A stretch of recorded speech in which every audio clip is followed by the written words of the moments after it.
Water यानी पानी। पानी तो हम हर दिन इस्तेमाल करते हैं, पीने के लिए, नहाने के लिए, धोने के लिए और कई चीज़ों के लिए पानी की ज़रूरत होती है। यह हम सभी जानते हैं। अब हम पानी के बारे में विस्तृत जानकारी प्राप्त करेंगे। हम बात करेंगे कि पानी की शक्ति क्या है, पानी का प्रतिशत कितना होता है, पानी और स्वास्थ्य क्या संबंध है और पानी का प्रभाव क्या है। रसायन विज्ञान के अनुसार पानी H2O है। फ्रेंच या लैटिन में इसे एक्वा प्यूरा कहते हैं, बंगाली में जल कहते हैं, हिंदी में पानी, तो तमिल में तन्नी कहते हैं, संस्कृत में जल और फ्रेंच लैटिन में इसे यू कहते हैं। वाटर पावर यानी पानी की शक्ति। क्या है ये पानी की शक्ति?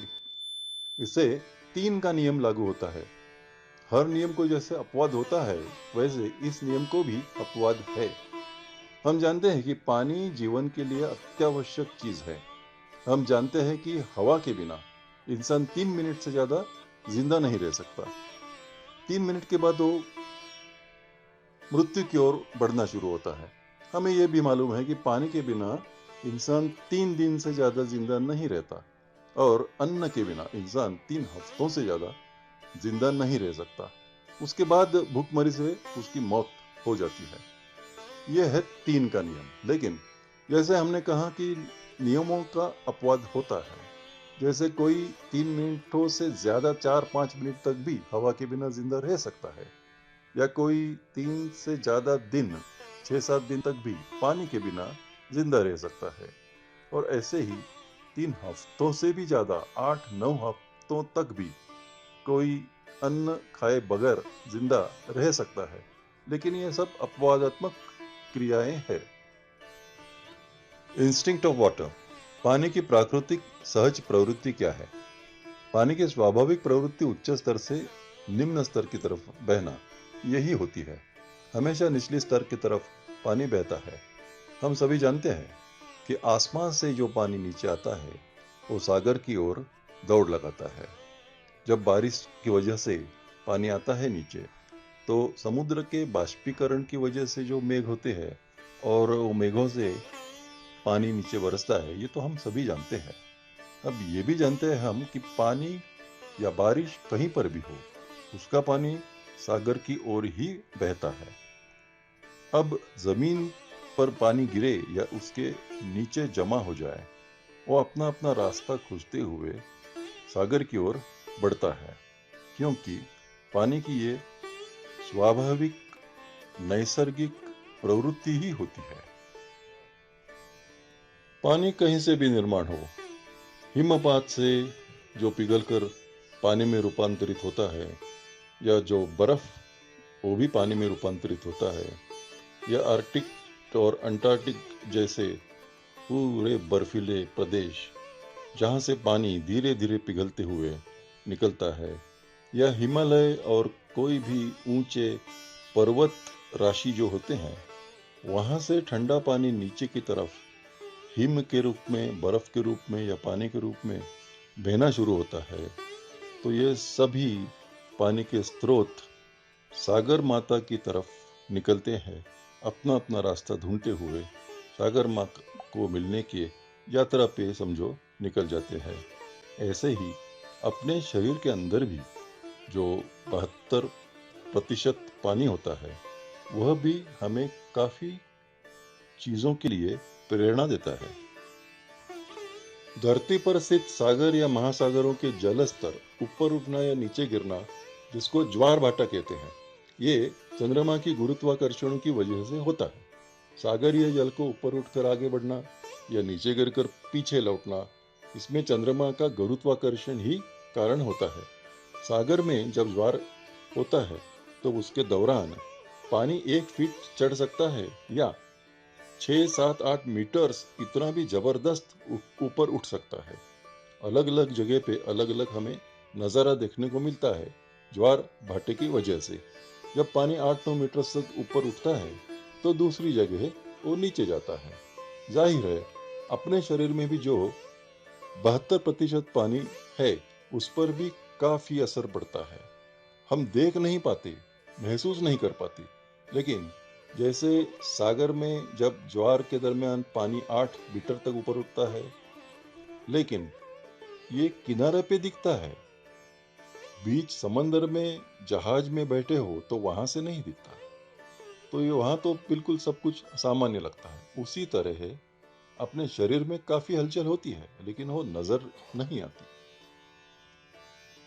तो इस तरीके से इंसान के शरीर पर, जिसमें 72% पानी है, चंद्रमा का असर जरूर पड़ता है।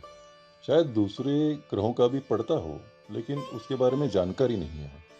तो इंसान के शरीर पर पड़ने वाले प्रभाव उसे खुद को महसूस ना हो, लेकिन दूसरों को कुछ फर्क दिखता है। मानसिक या शारीरिक तौर पे फर्क जरूर दिखता है। हम जानते हैं कि बहुत कड़ी ठंड में हम सिकुड़ जाते हैं, बुरा महसूस करते हैं, लेकिन जब गर्मी या बाहर का मौसम आता है तो हमें बड़ा सकारात्मक, प्रफुल्लित और ऊर्जावान लगता है।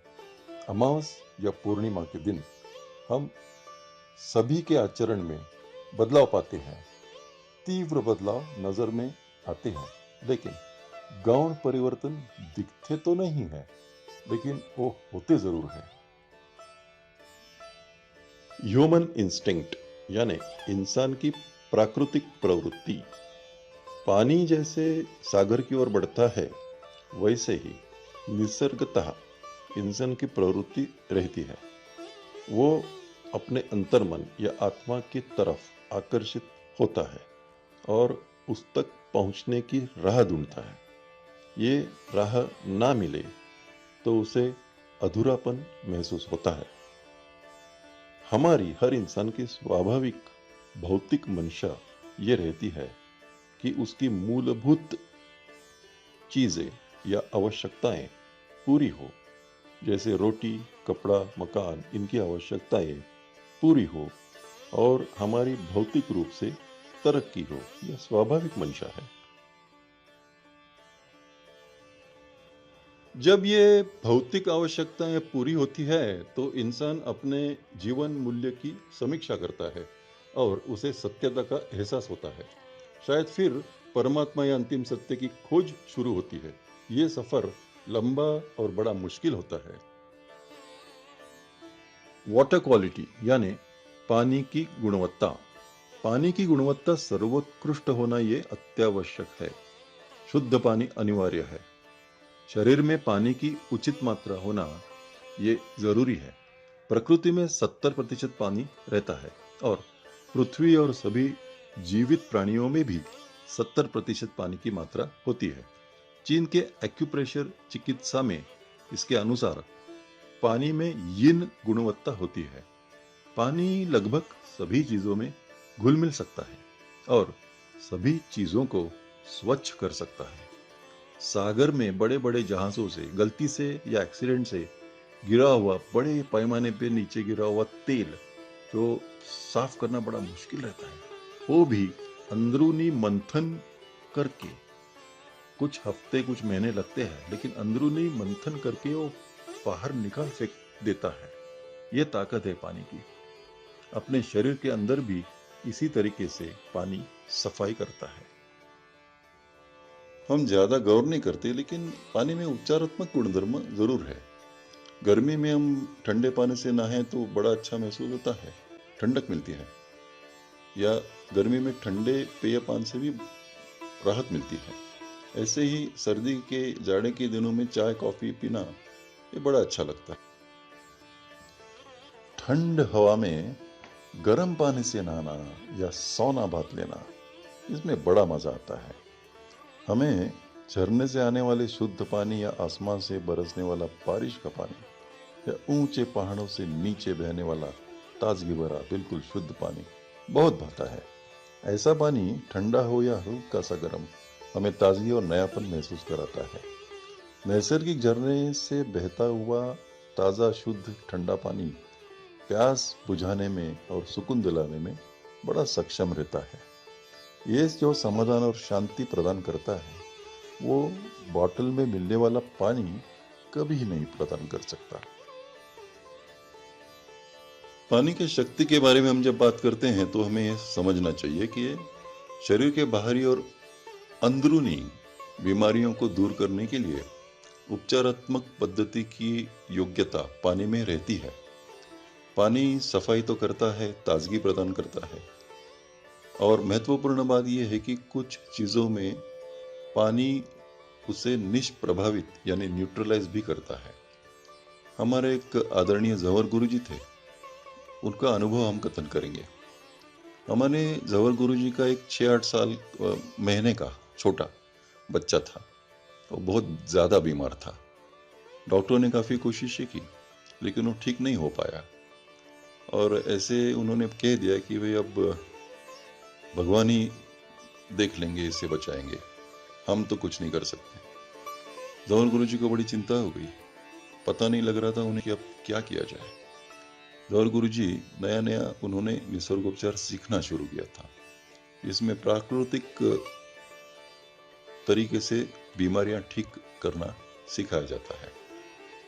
तो जो थोड़ा बहुत उनको जानकारी थी तो उन्होंने वही करना शुरू किया।